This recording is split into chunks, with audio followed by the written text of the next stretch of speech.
حضرت عبداللہ بن العاص رضی اللہ عنہ سے روایت ہے کہ رسول اللہ صلی اللہ علیہ وسلم نے ارشاد فرمایا، جو شخص قرآن پڑھتا ہے وہ نبوت کو اپنے دائیں بائیں قریب کر لیتا ہے، تاہم اس کی طرف وحی نہیں آتی، یعنی درجہ نبوت کے قریب ترین پہنچ جاتا ہے۔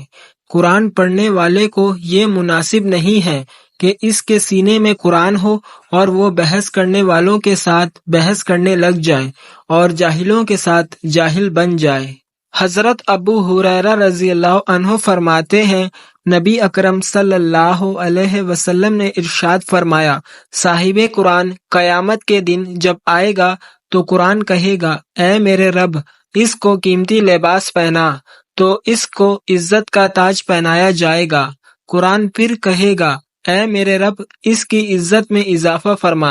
اے میرے رب، اس کو راضی فرما، تو اس کو راضی کیا جائے گا اور اس کو کہا جائے گا، قرآن پڑھتا جا اور جنت کے درجوں میں چڑھتا جا،